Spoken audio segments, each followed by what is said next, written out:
they need to cross another river before changing into their school uniforms.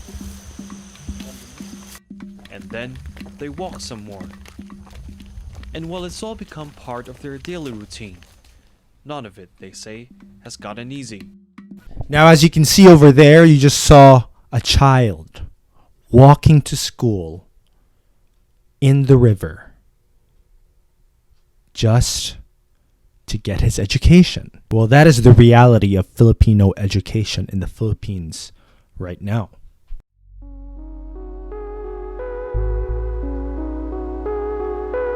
And mind you, this is not for all the schools in the Philippines. This is for a small percentage of schools in the Philippines, but this is a reality in the Philippines anyway. It's not like just because it's not all schools in the Philippines that we're going to disregard this problem that's happening now, but this is how deep the problem can go in the Philippines. You know what I mean? But anyway, what is up with Filipino education? And why is it like this? How did we get to this? How did we get to a child walking in the river just to get to school? And the child can't even give a reason to his or her teacher that his or her dog ate his own homework, right? Number one, it's deteriorating. Now over here in one article, it says that there is a low government budget on education. There are multiple factors which have led to low educational standards. Studies and fact-finding commissions have shown that the deteriorating quality of education is due to the low government budget for education. Because, a lot of politicians are putting money in their pockets. You know what I'm saying? Yeah. So what does this mean? What is the meaning of this? Well, there is just one thing that I can think of. Is because of those bad apples in the government, those bad politicians. They don't want to give money to the schools. They don't want to give funding to the schools. I know that some do. Some politicians do want to give some. They want to do good for society. But you got those bad apples that just don't want to give money to the schools, don't want to give funding because they want to deprive the Filipino people of education. If they don't get the populace educated, they are able to maintain the status quo. They're able to keep their power and stay powerful and just be up there. And based on my experience, I've been to one of these schools. When I was in high school, we would go to less fortunate communities, specifically the public schools, the schools. And I saw how they had their facilities set up in these schools. Their school was actually in a basketball court, and their classrooms were separated by wood borders. What's this? Blackboards. That's how their classrooms were separated. At that time, I didn't realize how bad this was, but looking back at how those students went to high school, is making me realize that was a pretty big deal. And no one is mad about it. Number 2, income inequality is tied to educational inequality. Mahirap nito eh. Lagi nagko-connecting. Okay na naman eh. Ay, tingnan mo mamaya.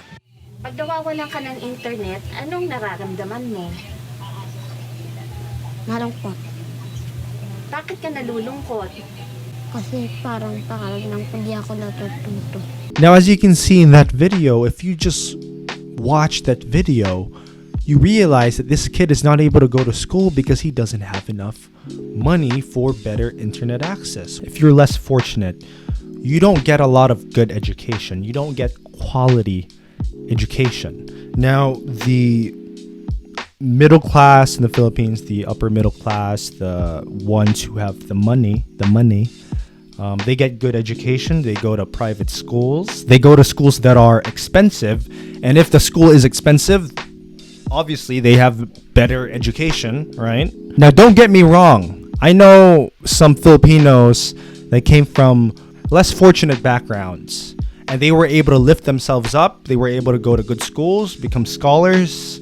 They were able to have good careers when they got older. But then, that's just a small amount.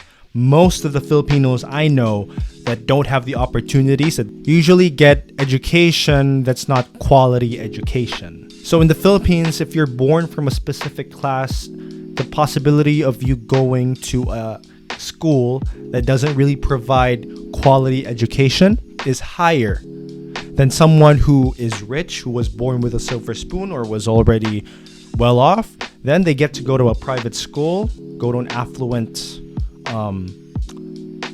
university, and then they get to be affluent. But anyway, the system just puts you down. It's meant to just you. Yeah. You. And lastly, widespread corruption suffocates the poor. Widespread corruption in Filipino politics and business prevents social mobility and growth. Okay. Now, what does this mean? Now, not giving education to our people keeps the people in power unaccountable for their actions. These people know that. These politicians know that. The corrupt ones, okay? I'm not talking about the good ones. There are definitely good ones, but I'm talking about the bad ones. The corrupt ones know that if they keep the population uneducated, they will maintain their power. Because an educated populace, okay? An educated people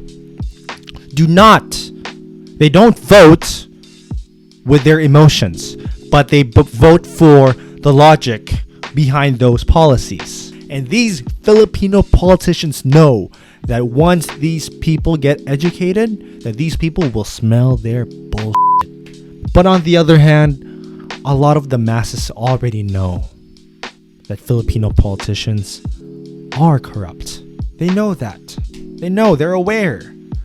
But they just accept it. They just accept the power structure that's been created in Filipino society. And that is how the powerful maintain their power towards the poor, by suffocating them of their opportunity for better education. Now, anyway, guys, that is my video about the educational system in the Philippines. By the way, this is my opinion and my opinion only, okay? If you want to go with my opinion, come with me. Let's join together. Let's join hands, right? But I'm just here to spread my truth, the truth that I want to get to you, because that is just what I want to do for the rest of my life, to speak my truth, to let you know who I am and what's in my heart. Yeah. But anyway, thank you guys. Have a good day. And don't forget to say I love you to your mom and your dad. Okay? Bye-bye and thank you.